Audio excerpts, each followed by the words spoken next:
ตีฮักของครอบครัวด้วยความห่วงใยจากองค์การบริหารส่วนจังหวัดแพร่ปัจจุบันการเคลื่อนย้ายแรงงานระหว่างประเทศของไทยเริ่มเปลี่ยนแปลงโดยเฉพาะอย่างยิ่งการเคลื่อนย้ายแรงงานจากประเทศเพื่อนบ้านได้แก่เมียนมาลาวและเวียดนาม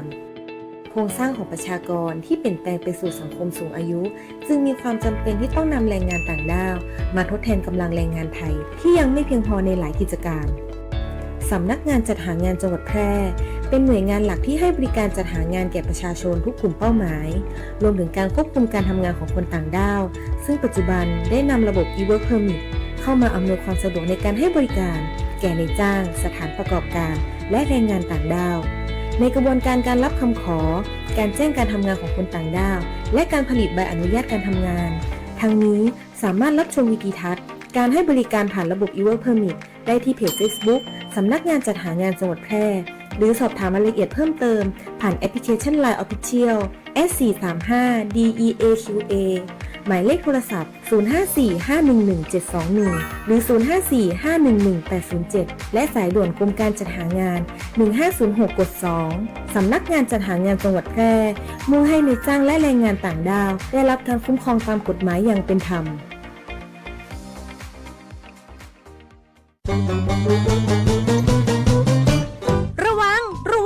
ระวังเมื่อฝนตกหนักน้ำท่วมไม่ใช่เพียงแค่ปัญหาน้ำที่ท่วมบ้าน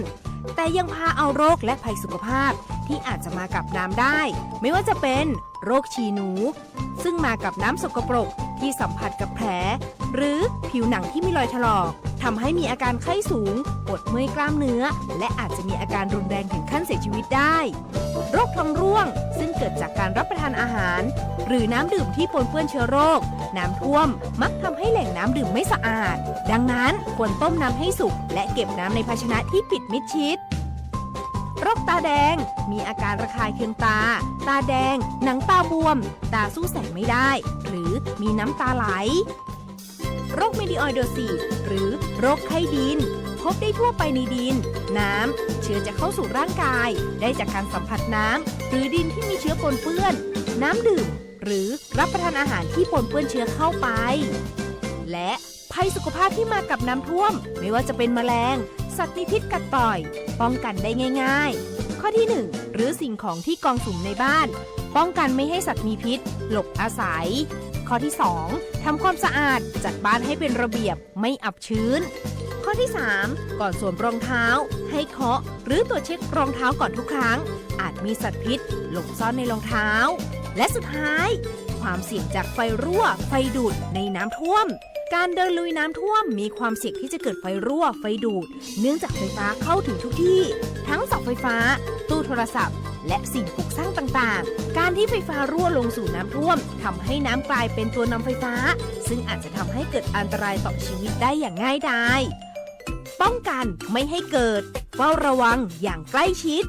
กรมควบคุมโรคห่วงใยอยากเห็นคนไทยมีสุขภาพดีด้วยความปรารถนาดีจากสำนักงานป้องกันควบคุมโรคที่1เชียงใหม่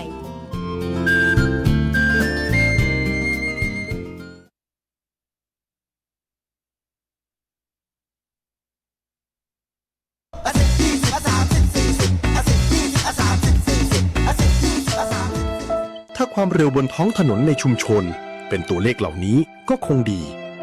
แต่ในความเป็นจริงยังมีผู้ขับขี่ใช้ความเร็วสูงและการขับรถเร็วเกินกฎหมายกำหนดยังเป็นสาเหตุหลักที่ทำให้เกิดอุบัติเหตุเดินทางถึงบ้านอย่างปลอดภัยขับขี่ด้วยความใส่ใจอย่าขับเร็วอย่าขับซิ่งขับขี่ปลอดภัยลดความเร็วลดอุบัติเหตุด้วยความปรารถนาดีจากกองทุนเพื่อความปลอดภัยในการใช้รถใช้ถนนและสำนักงานขนส่งจังหวัดแพร่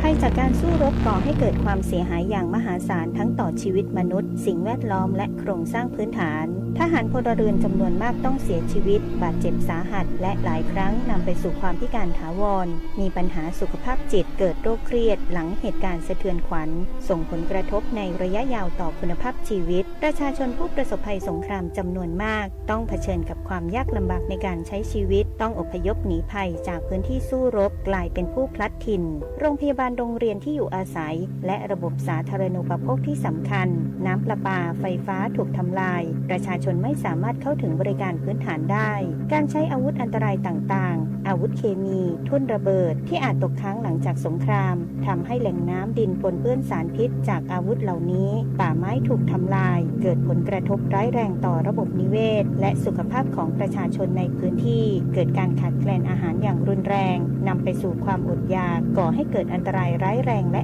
ยาวนานภัยเหล่านี้ไม่ใช่เพียงเรื่องของทหารในสนามรบเท่านั้นแต่เป็นภัยพิบัติที่ส่งผลกระทบต่อทุกภาคส่วนของสังคมรู้ภัยเข้าใจรับมือได้สำนักงานประชาสัมพันธ์ที่ 3 กรมประชาสัมพันธ์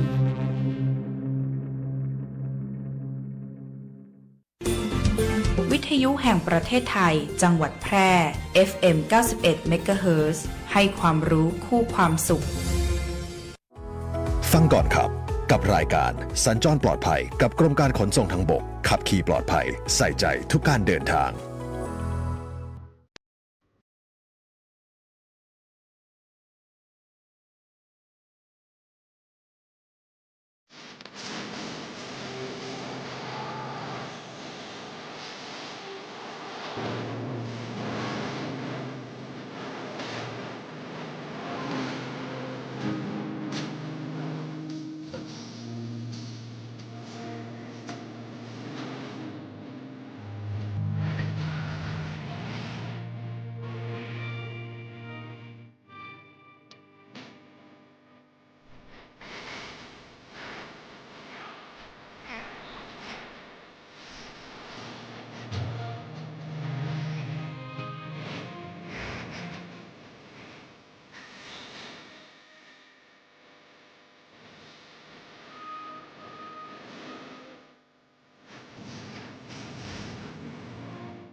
แบ่งปันน้ำใจขับขี่ปลอดภัยใส่ใจทุกการเดินทางกรมการขนส่งทางบก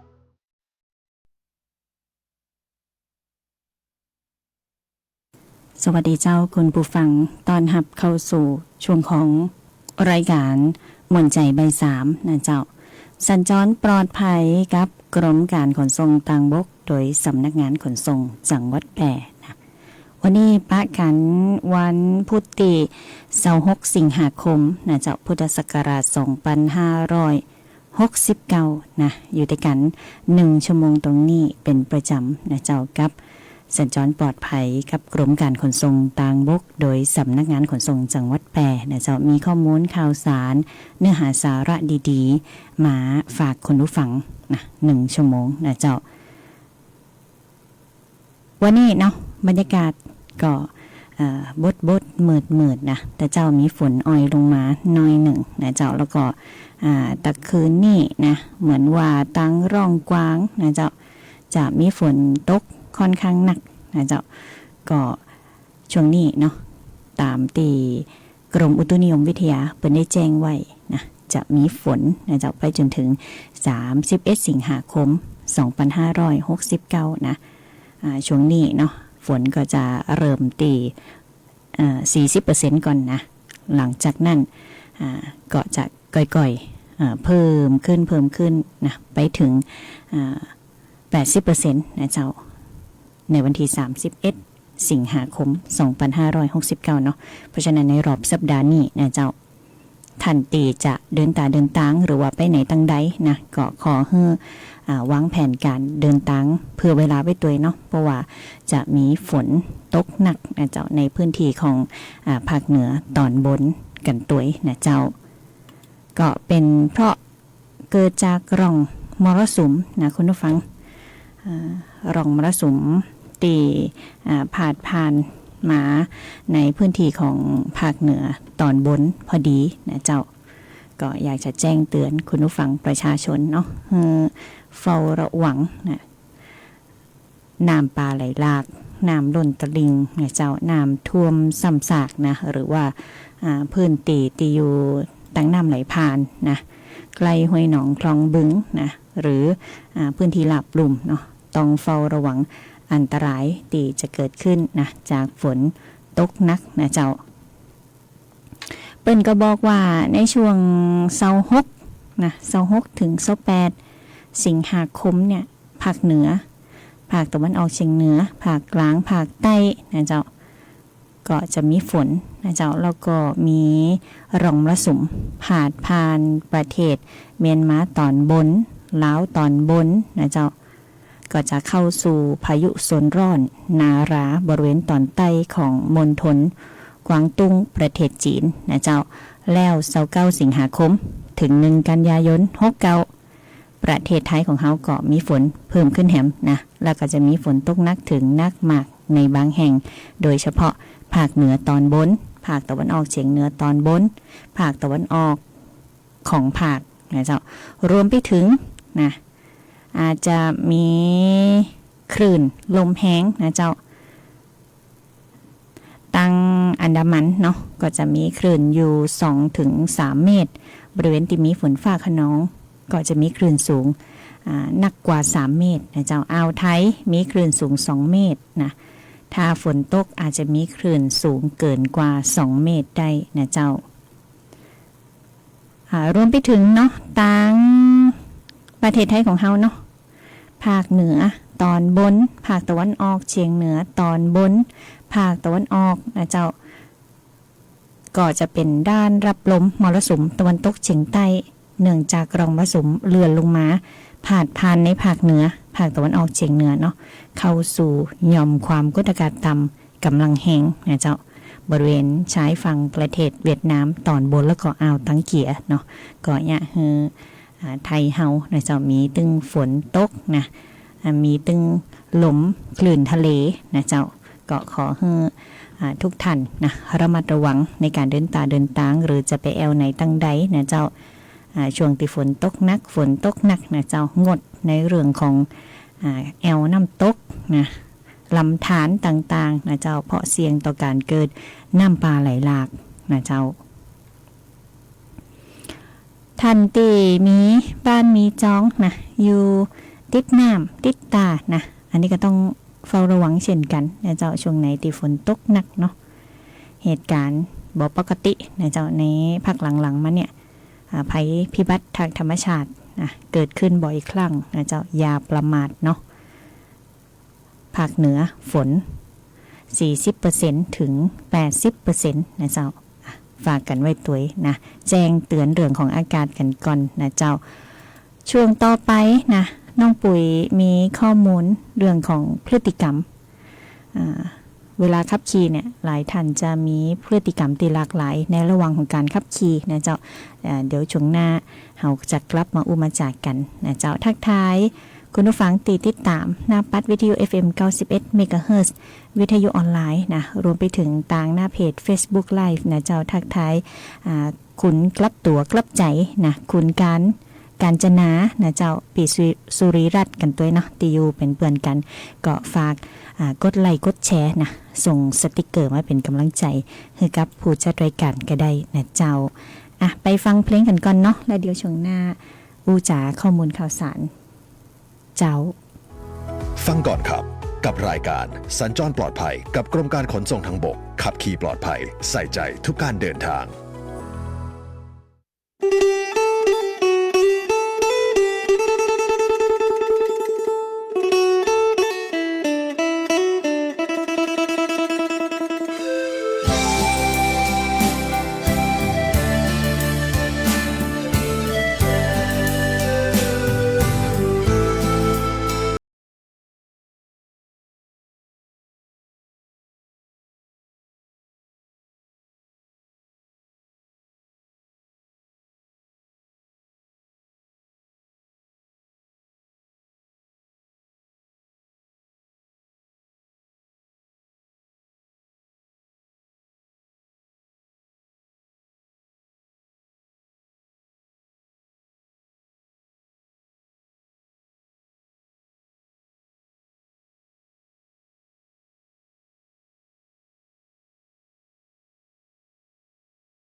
ขอเก็บหักนี้ให้ตายไปกับใจ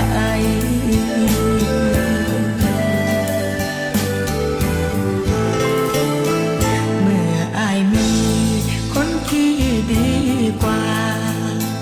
ก็ถึงเวลาที่น้องต้องไปก็บอกตัวเองว่าให้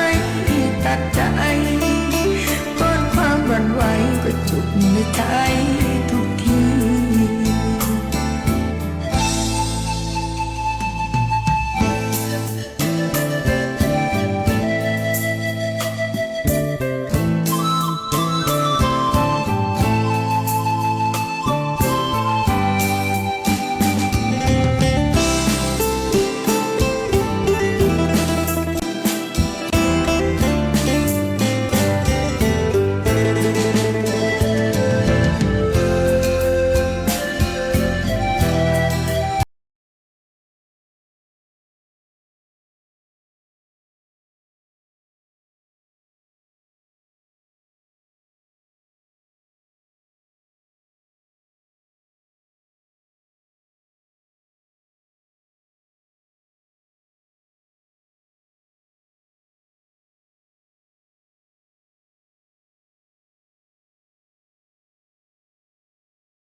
ขอเก็บหักนี้ให้ตายไปกับใจจะจดจำอายแต่สิ่งดีๆขอเก็บหักนี้ให้ตายไปกับใจ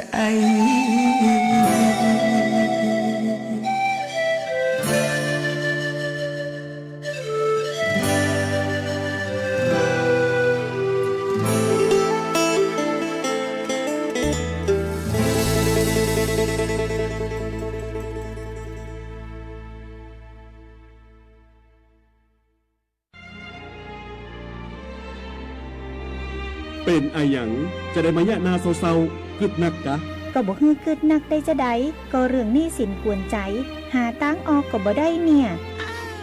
อ้าวแล้วจะได้บ่ลองไปปรึกษากองทุนฟื้นฟูและพัฒนาเกษตรกรดูล่ะ ได้ขึ้นทะเบียนเป็นสมาชิกกองทุนไว้แล้วยัง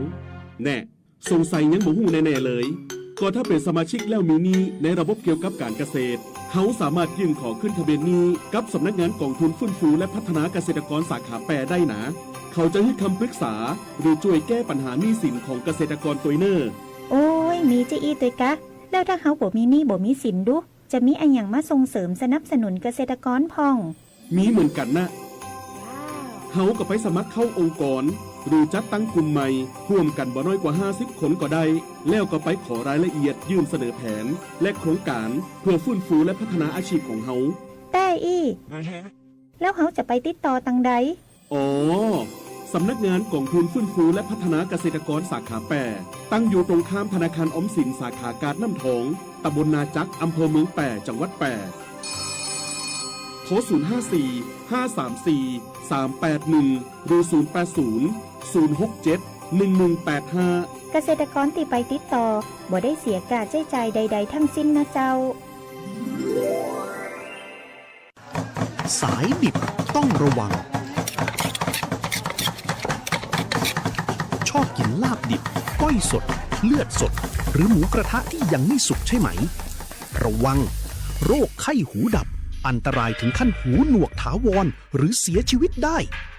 เชื้อแบคทีเรียจากหมูดิบเข้าสู่ร่างกายทางการกินและบาดแผล หากกินหมูดิบแล้วมีไข้สูง ปวดศีรษะ อาเจียน คอแข็งภายใน 7 วัน อย่ารอช้า รีบไปพบแพทย์ทันที ป้องกันง่ายๆ ด้วยคาถา สุก ร้อน สะอาด กินหมูปรุงสุกเท่านั้น แยกเขียง แยกตะเกียบระหว่างของดิบและของสุก ด้วยความห่วงใยจากสำนักงานป้องกันควบคุมโรคที่ 1 เชียงใหม่ กรมควบคุมโรค กระทรวงสาธารณสุข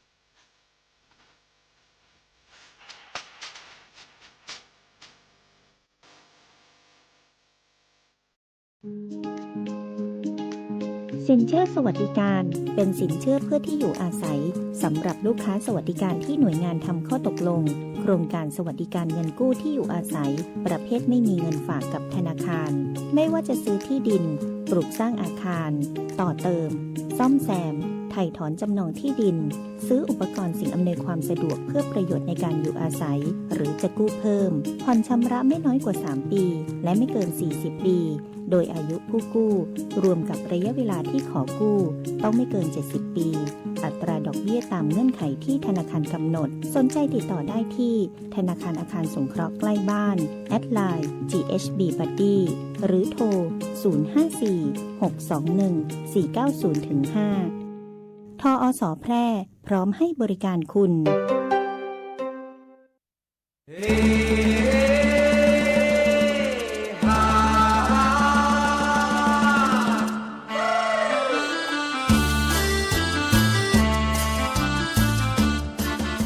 เก้ายางแก่สุดโทรมเสียหายฮื้อผลผลิตน้อย การยางแห่งประเทศไทยสนับสนุนปลูกแตนด้วยยางพันธุ์ดี ไร่ละ 20,000 บาท และปลูกแตนด้วยพืชอื่น ไร่ละ 12,000 บาท แค่เป็นเกษตรกรตีขึ้นทะเบียนกับกยท.มีส่วนบนพืชที่ดินถูกกฎหมาย เก้ายางอายุเกิน25 ปี ยื่นกำขอได้ตามสิทธิ์ เลือกรูปแบบปลูกแตน ทั้งปลูกยางพันธุ์ดี ไม่ยืนต้นเศรษฐกิจ หรือส่วนยางยั่งยืน มีเงินทุนพร้อมช่วยเหลือ ติดต่อได้ที่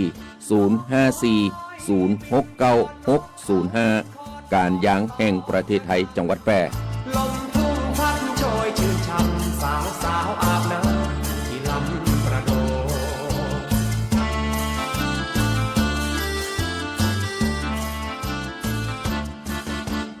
นกกระยางย่างเดินเลี้ยว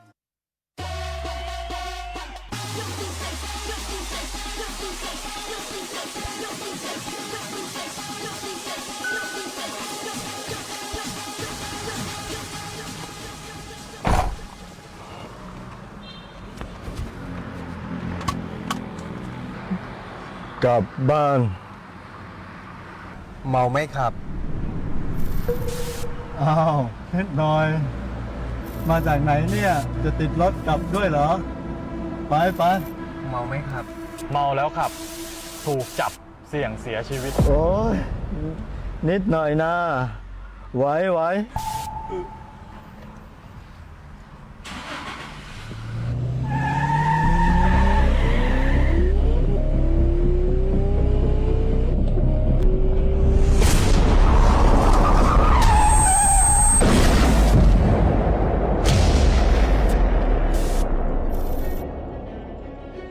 เมาไม่ขับ อย่าคิดว่าแค่นิดหน่อย นิดหน่อยก็อันตราย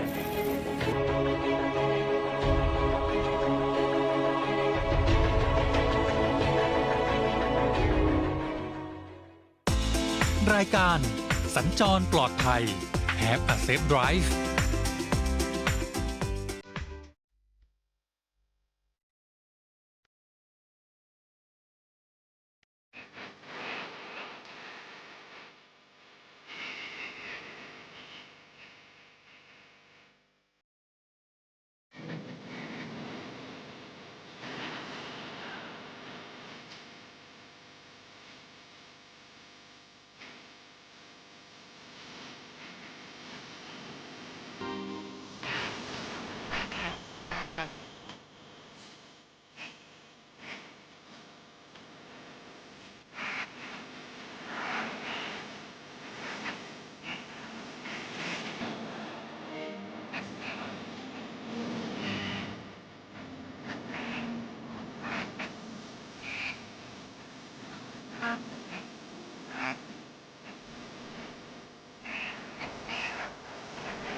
ฟังก่อนครับ กับรายการสัญจรปลอดภัยกับกรมการขนส่งทางบกขับขี่ปลอดภัยใส่ใจทุกการเดินทาง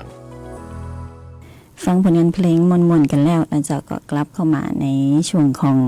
สัญจรปลอดภัยกับกรมการขนส่งทางบกโดยสำนักงานขนส่งจังหวัดแปรนะเจ้า1 ชั่วโมงตรงนี้เนาะอยู่กับน้องปุ๋ยพิรุณพรแสงซอยนะเจ้า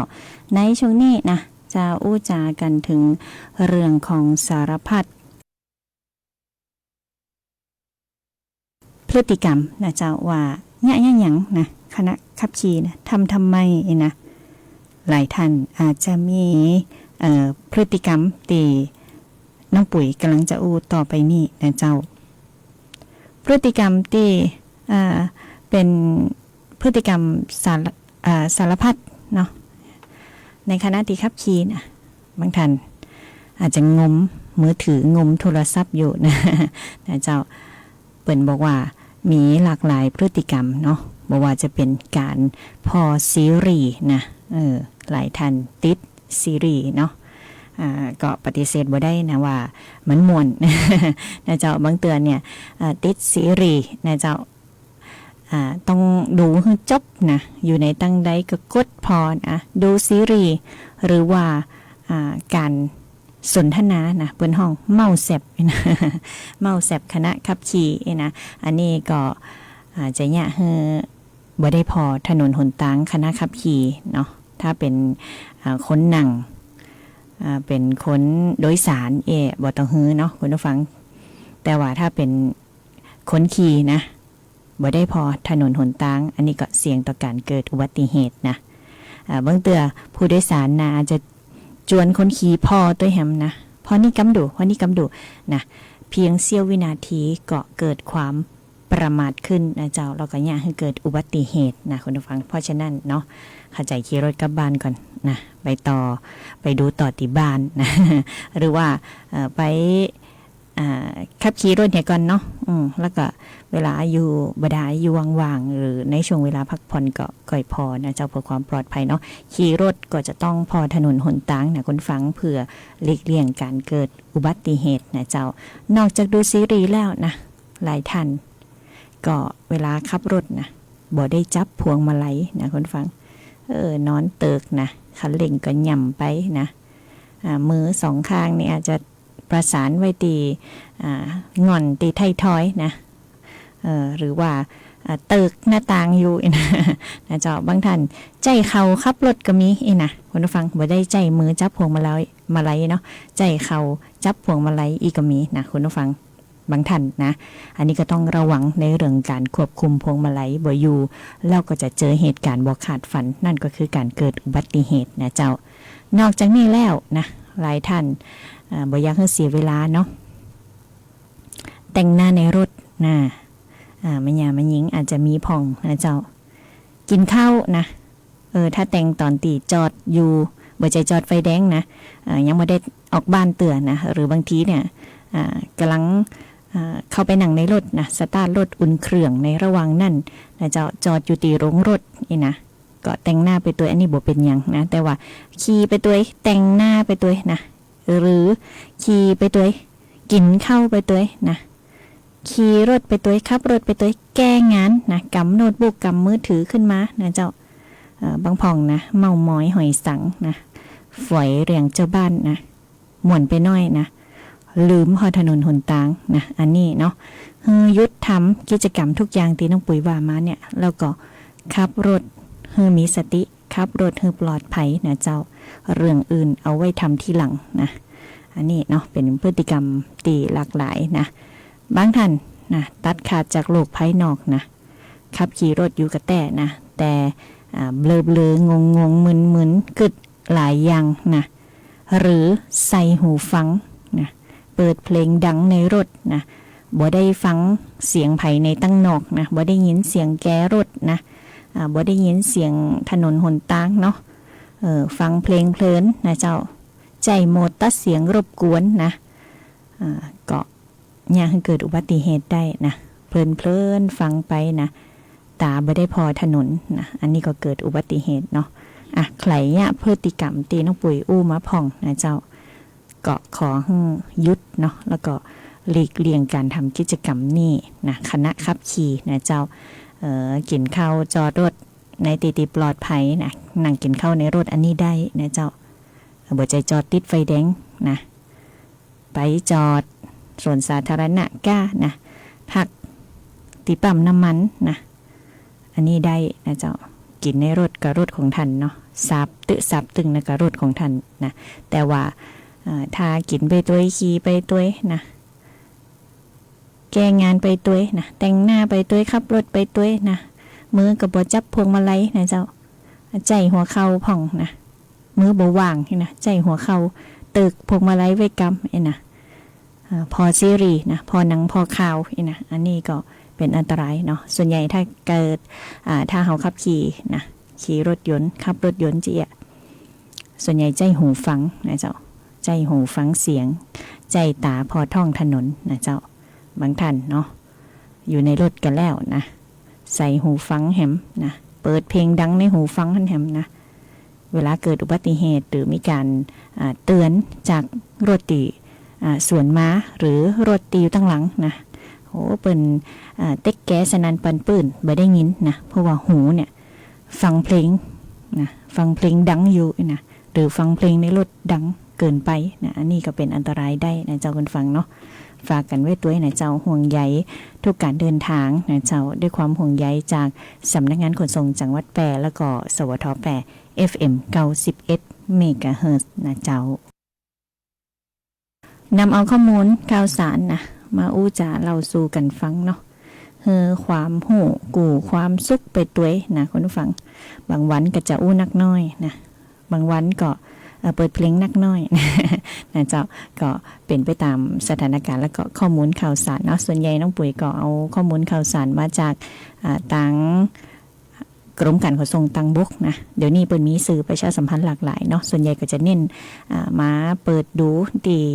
หน้าเพจ Facebook นะเจ้าเพราะว่าเปิดจะมีสื่อรวมไปถึงนะหูบตีอยู่หลังรายการนะหูบตีประกอบการประกอบการประชาสัมพันธ์ในรายการเนาะเราก็ต้องไปเอาตีหันแล้วก็เพจของสำนักงานขนส่งจังหวัดแปรนะเพจ Facebook ของขับขี่ปลอดภัย by DLT นะอันนี้ก็อยู่ในเครือของขนส่งนะเปิ่นอาจจะมีการแชร์ข้อมูลออกมาเนาะน้องปุ๋ยหันว่าเป็นประโยชน์นะก็เอามาประชาสัมพันธ์ให้คุณผู้ฟังได้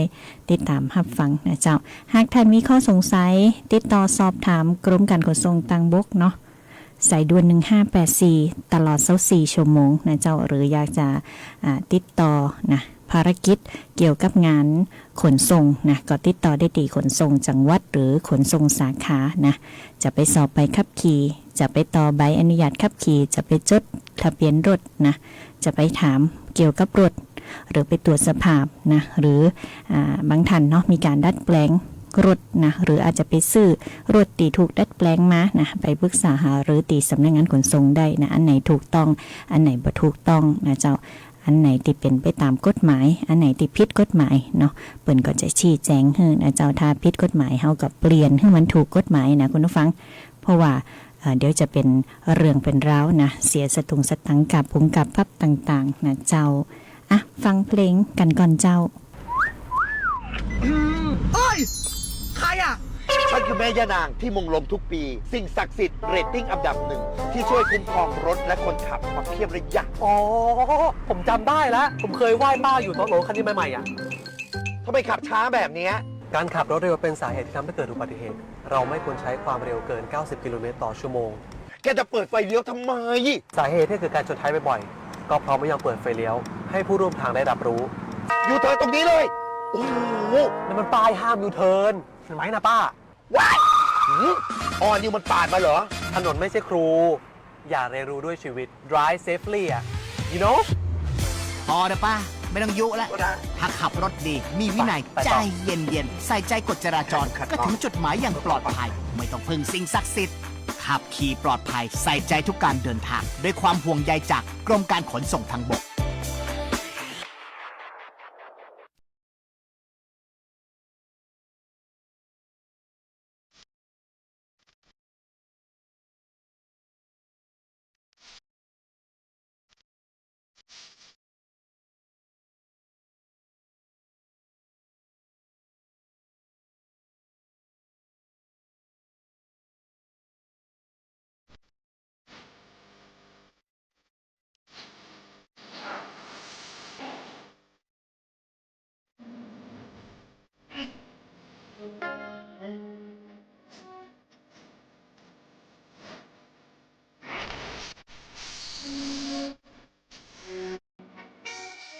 ป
ากคุณช่างหวานดังรสน้ำตาลอันฉ่ำหวานอิ่มปากคุณจิ้มลิ้มยิ้มคุณยอดออกให้ชายลงพูดจาเหมาะสมคำหรือก็คงสมศักดิ์ศรีสูงส่งกลิ่นปรางน้ำหงหรือไม่ลงสวดทรงยวนตาหากรวมมอนอ่อนพนอได้เข้าคลองรวมหอว่าอยากเห็นไม่เห็นสำคัญถ้าคุณปากหวานดังว่าคุณค่าราคากว่าเงินทางพี่อยากเป็นมดชิมรสน้ำตาลริมปากหวานดูบ้างแต่กลัวผิดหวังท้อใจจังคุณช่างปากหวาน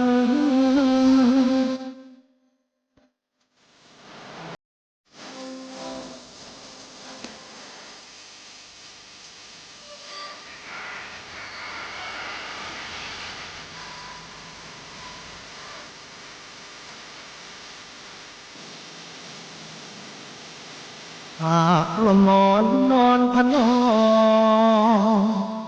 ได้เข้าครองรวมหอว่าอยากเห็นไม่เห็นสำคัญถ้าคุณปากหวานดังว่าคุณค่าราคากว่าเงินพันพี่อยากเป็นมงชิมรสน้ำตาลริมปากหวานดูบ้างแต่กลัวผิดหวังท้อใจจังคุณช่างปากหวาน